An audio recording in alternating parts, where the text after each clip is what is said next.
പാലപ്പം ഉണ്ടാക്കുന്നതിന് നോക്കാം. നമുക്ക് നോക്കയിലേക്ക് വേണ്ട സാധനങ്ങൾ എന്തൊക്കെയാണ്. ഞാനിവിടെ 1 കപ്പ് പച്ചരി എടുത്തിട്ടുണ്ട്. ഞാനിവിടെ എടുത്തേക്കണ റൈസ് സോണ മസൂരി റൈസാണ് എടുത്തേക്കുന്നത്. അത് നമ്മൾ ഇഡ്ഡലി ഉണ്ടാക്കാൻ എടുക്കണ ഏത് പച്ചരി വേണമെങ്കിലും നമുക്ക് എടുക്കാം. അത് ഞാൻ മെഷർമെൻറ്റ് കപ്പിലാണ് എടുത്തേക്കുന്നത്. ഇത് ഞാനൊരു 3 മണിക്കൂർ വെള്ളത്തിലിട്ടിട്ട് കുതിർത്തിയെടുത്തിട്ടുണ്ട്. പിന്നെ നമുക്ക് ഇതിലേക്ക് വേണ്ടത് തേങ്ങാപ്പാലാണ്. ഞാനിവിടെ ഒരു അരമുറി തേങ്ങ എടുത്തിട്ട് പിഴിഞ്ഞ് പാലെടുത്തിട്ടുണ്ട്. പിന്നെ നമുക്ക് ഇതിലേക്ക് വേണ്ടത് ഈസ്റ്റ്. ഞാനിവിടെ ഒരു 1/4 ടേബിൾ സ്പൂൺ ഈസ്റ്റ് എടുത്തിട്ടുണ്ട്. 1 ടേബിൾ സ്പൂൺ റവ. ഈ റവ നമ്മൾ എന്താണെന്ന് വെച്ചിട്ടുണ്ടെങ്കിൽ കുറച്ച് വെള്ളം ഒഴിച്ചിട്ട് കുറുക്കിയെടുക്കണം. അത് കഴിഞ്ഞിട്ട് നമ്മൾ ഈ പച്ചരി നമ്മൾ അരച്ചെടുക്കുന്നതിൻ്റെ കൂട്ടത്തിൽ നമ്മൾ കുറുക്കിയെടുത്തേക്കണ റവയും കൂട്ടിയിട്ട് ചേർത്തിട്ട് നമ്മൾ അരച്ചെടുക്കണം. പിന്നെ ഒരു മുട്ടയുടെ വെള്ള അത് നന്നായിട്ടൊന്ന് മിക്സ് ചെയ്തിട്ടെടുക്കുക. അത് നമ്മൾ ഏറ്റവും അവസാനം നമ്മൾ അപ്പമൊക്കെ പൊന്തി കഴിഞ്ഞിട്ട് നമ്മൾ ചുട്ടെടുക്കാൻ പോകുന്ന സമയത്തിന് നമ്മൾ ഈ മുട്ടയുടെ വെള്ള ആ മാവിലേക്ക് നമ്മൾ ചേർക്കുക. പിന്നെ പഞ്ചസാര നമ്മൾ ടേസ്റ്റിനനുസരിച്ച് നമുക്ക് ചേർക്കാം. ഞാനിവിടെ 1 ടേബിൾ സ്പൂൺ പഞ്ചസാര എടുത്തിട്ടുണ്ട്. പിന്നെ ഉപ്പ്. അപ്പോൾ നമുക്ക് ഏറ്റവും ആദ്യം തന്നെ നമുക്ക് റവ നമുക്കൊന്ന് കുറുക്കിയെടുക്കാം. നമുക്ക് റവ കുറുക്കിയെടുക്കാൻ വേണ്ടിയിട്ട് ഒരു ചെറിയൊരു പാൻ വയ്ക്കാം. ഈ പാനിലേക്ക് നമുക്ക് ഏറ്റവും ആദ്യം തന്നെ നമുക്ക് റവ ചേർക്കാം. ഇതിലേക്ക് നമുക്ക് വെള്ളം ചേർക്കാം. ഞാൻ ഇവിടെ ഒരു 1/4 ഗ്ലാസ് വെള്ളം എടുത്തിട്ടുണ്ട്. നമുക്ക് തീ ഓണാക്കാം.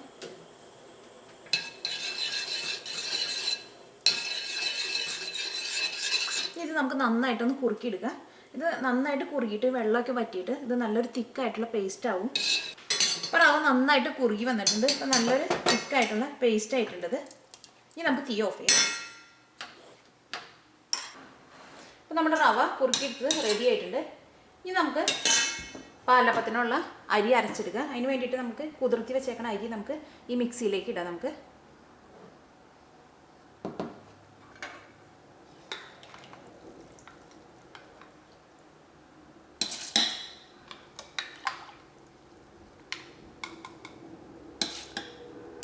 ഈ അരിയിലേക്ക് നമുക്ക് തേങ്ങാപ്പാൽ ഒഴിച്ചിട്ട് ഈ അരി നമുക്ക് നന്നായിട്ട് പേസ്റ്റ് പോലെ അരച്ചെടുക്കാം. അത് ഇതിലേക്ക് നമ്മൾ തേങ്ങാപ്പാൽ ചേർക്കുമ്പോൾ തേങ്ങാപ്പാൽ മുഴുവനും ചേർക്കണ്ട. ഈ അരി അരച്ചെടുക്കാൻ ആവശ്യത്തിനുള്ള തേങ്ങാപ്പാൽ മാത്രം നമുക്ക് ഇപ്പോൾ ചേർക്കാം. അത് നമ്മൾ എപ്പോഴും നമ്മൾ അരി അരച്ചെടുക്കുമ്പോൾ കൂടുതൽ വെള്ളം അങ്ങനെ ചേർത്ത് നമ്മൾ അരി അരച്ചെടുത്തിട്ടുണ്ടെങ്കിൽ അരി അരിഞ്ഞെടുക്കാൻ വേണ്ടിയിട്ട് സമയം കൂടുതലെടുക്കും. അപ്പോൾ നമുക്ക് ഇതിലേക്ക് നമുക്ക് തേങ്ങാപ്പാൽ ചേർക്കാം.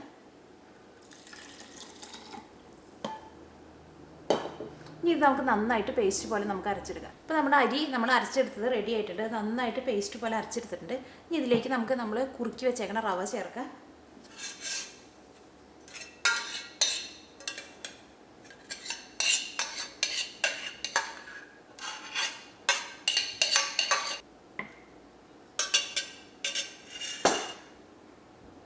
ഇതിലേക്ക് നമുക്ക് ഈസ്റ്റ് ചേർക്കാം, പഞ്ചസാര ചേർക്കാം, ഉപ്പ് ചേർക്കാം. ഈസ്റ്റ് നമ്മൾ ഈ മാവിൻ്റെ കൂടെ ഇട്ടിട്ട് മിക്സിയിലിട്ടിട്ട് നമ്മൾ അരച്ചെടുത്താലും കുഴപ്പമില്ല. ഈസ്റ്റ് നന്നായിട്ട് പൊന്തി വരും. ആ ഈസ്റ്റ് നമ്മളങ്ങനെ സെപ്പറേറ്റ് നമ്മൾ സെപ്പറേറ്റ് മിക്സ് ചെയ്ത് നമ്മൾ വേറെ ചേർക്കേണ്ട ആവശ്യമില്ല. ഇനി ഇതിലേക്ക് നമുക്ക് തേങ്ങാപ്പാൽ ചേർക്കാം. ആ തേങ്ങാപ്പാൽ നമ്മൾ ചേർക്കുമ്പോൾ ആ അപ്പത്തിൻ്റെ മാവിന് വെള്ളം എന്തോരം വേണമെന്ന് വെച്ചിട്ടുണ്ടെങ്കിൽ അതിനനുസരിച്ച് മാത്രം നമ്മൾ തേങ്ങാപ്പാൽ ചേർത്താൽ മതി. തേങ്ങാപ്പാൽ കൂടുതലുണ്ടെങ്കിൽ മാറ്റി വയ്ക്കുക. ആ തേങ്ങാപ്പാൽ മുഴുവൻ നമ്മൾ ഒഴിക്കേണ്ട ആവശ്യമില്ല. അപ്പോൾ ഇതിലേക്ക് നമുക്ക് കുറച്ചും കൂടി തേങ്ങാപ്പാൽ ഒഴിക്കാം.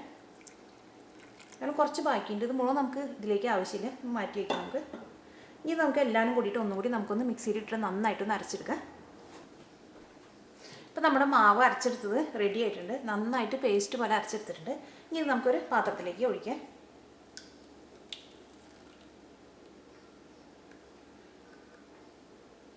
അപ്പം നമ്മൾ അരച്ചെടുക്കുമ്പോൾ ഇഡ്ഡലി മാവിനൊക്കെ അരക്കുന്നതിനേക്കാളും കുറച്ചും കൂടി ലൂസായിട്ട് വേണം നമ്മൾ അരച്ചെടുക്കാൻ വേണ്ടിയിട്ട്. ഇനി മാവ് നമുക്ക് പൊന്താൻ വേണ്ടിയിട്ട് വെക്കാം. ഈ മാവ് നമുക്കൊരു 4-5 മണിക്കൂറിനുള്ളിൽ ഈ മാവ് നന്നായിട്ട് പൊന്തി വരും.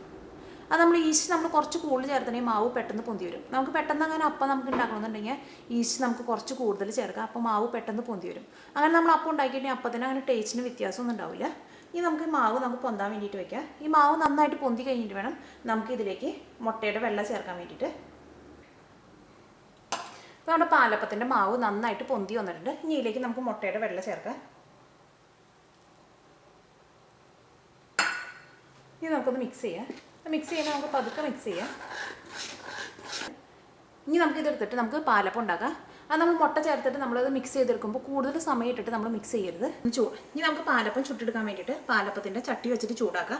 ആ ചട്ടി നന്നായിട്ട് ചൂടായി കഴിഞ്ഞിട്ട് വേണം നമുക്ക് ഇതിലേക്ക് മാവ് ഒഴിക്കാൻ വേണ്ടിയിട്ട്. ആ ചട്ടി നന്നായിട്ട് ചൂടായി കഴിയുമ്പോൾ തീ ചെറുതായിട്ട് കുറച്ച് വെച്ചിട്ട് മാവ് ഒഴിക്കാം.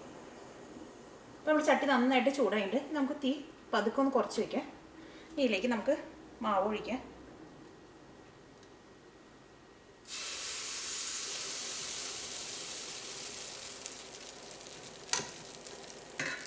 ഈ മാവ് ഒഴിച്ച് കഴിയുമ്പോൾ ഈ മാവ് ഇങ്ങനെ ചുറ്റിച്ചെടുക്കണം.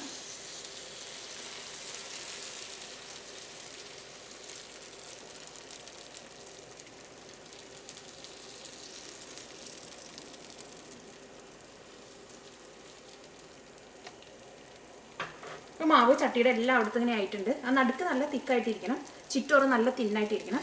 നമുക്കൊരു മീഡിയം ഫ്ലെയിമിൽ ഇട്ടിട്ട് മൂടി വെച്ചിട്ട് അപ്പം വേവിക്കാം.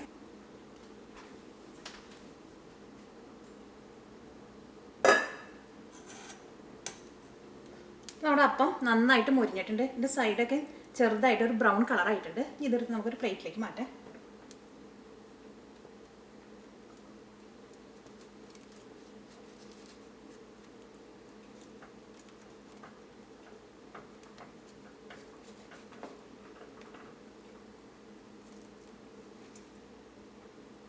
നമ്മുടെ പാലപ്പം റെഡി ആയിട്ടുണ്ട്. ഇതിൻ്റെ സൈഡൊക്കെ ചെറുതായിട്ടൊന്ന് മുരിഞ്ഞിട്ടുണ്ട്. ഇതിൻ്റെ അടിയിലും ചെറുതായിട്ടൊരു ബ്രൗൺ കളറായിട്ടുണ്ട്.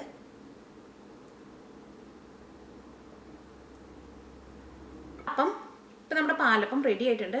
ഇത് ഉണ്ടാക്കുമ്പോൾ എപ്പോഴും ശ്രദ്ധിക്കേണ്ടത് എന്താണെന്ന് വെച്ചിട്ടുണ്ടെങ്കിൽ ചട്ടി നന്നായിട്ട് ചൂടായിട്ട് വേണം അതിലേക്ക് മാവ് ഒഴിക്കാൻ വേണ്ടിയിട്ട്. പിന്നെ മാവ് ഒഴിച്ച് കഴിഞ്ഞിട്ടുണ്ടെങ്കിൽ പിന്നെ ഒരു മീഡിയം ഫ്ലെയിമിൽ ഇട്ടിട്ട് വേവിച്ചെടുക്കണം. പിന്നെ മാവ് പൊന്തി കഴിഞ്ഞിട്ടുണ്ടെങ്കിൽ പിന്നെ നമ്മൾ അധികം സമയം വെക്കരുത്. മാവ് പൊന്തി കഴിഞ്ഞിട്ടുണ്ടെങ്കിൽ അപ്പം തന്നെ നമ്മൾ പാലപ്പം നമ്മൾ ചുട്ടെടുക്കണം.